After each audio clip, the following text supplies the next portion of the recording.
Dr. MParuchuri, and he's talking about some of the issues relative to President Obama's economic plan and contrasting that plan through a revisit of some of the information. And Dr. MParuchuri, let me allow you to continue to talk about, I think when we left, unemployment. Yeah, unemployment rate, has still remained around 9.7%. During the Great Depression also, it is tough to crack that unemployment rate. Even during President Roosevelt's aggressive economic policies, which he used, it has improved the economy, but the unemployment rate has not declined as fast as the growth in the GDP, or gross domestic product. Now, it was over 20%. By the time he was able to bring down that unemployment rate to 16%, and he could not get it anything below until the war period, World War II. So that, of course, gave us a full employment level. Now, right now, the problem for President Obama is going to be the same. It's going to be tough. Only yesterday there was a conversation with Dr. Schiller, who was a very well-known economist. And he also concludes basically the same way. He says it is tough to crack the unemployment rate. It's going to be tough for President Obama to reduce the unemployment rate, and he was successful in bringing down from 10.3 to 9.7%. But don't be surprised if the unemployment rate does not go down too fast as the growth rate in the economy.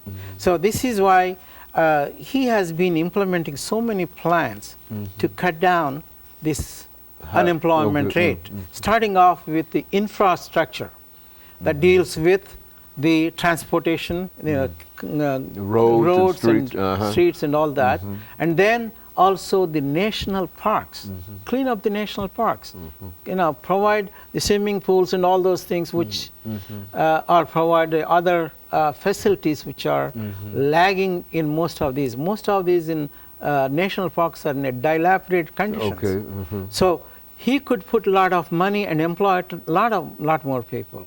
This includes a lot of construction jobs, enormous number. So here, that's the one thing he has done. The present plan, by the way, has added nearly 162,000 people into new jobs in March alone, just this last month. And we are hoping that it's going to be good, but again, the unemployment rate is not going to go down too fast because of the simple reason that it is tough to crack this unemployment rate. So the business, because one of the most important things, that includes small business. The Obama administration has provided a number of incentives to the small businesses to invest more so that the banks would be able to provide them loans so that they can employ a lot of us. Very good. And it's the small businesses which is the heart of our economy. They employ a lot more people.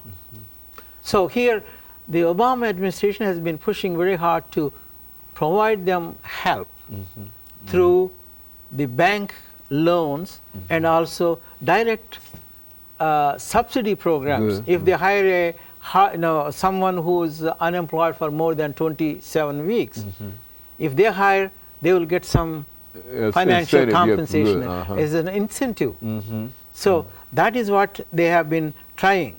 And if you look at that number of people's comments, especially even the critics, they said they should give tremendous amount of credit to the Obama administration. With all these handicaps, he has been able to push the economy in the right direction.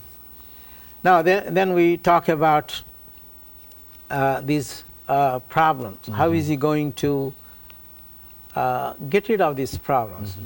Don't forget, President Obama has inherited 2 wars with scariest financial situation since the Great Depression. most scariest financial situation. It was his administration who has helped number of these banks to straighten out their books, make sure they meet the legal reserve requirements, and then make loans.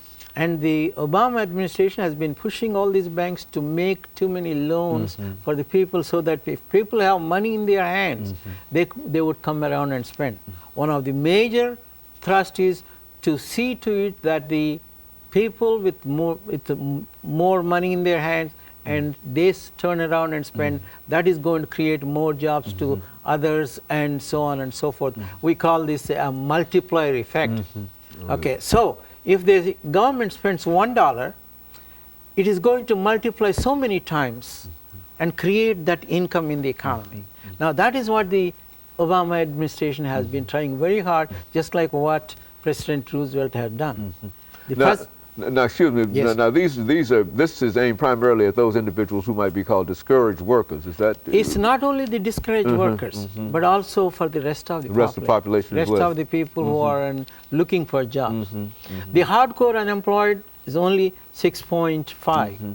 I mean the people who are discouraged, you know. That is about 1 million, and we also talked about the other 6.5 million who have been unemployed for more than 27 weeks. So, create employment to them. Now that means what? The expenses are also going to go down in terms of unemployment compensation. Not only that, if they are employed, they're going to pay taxes.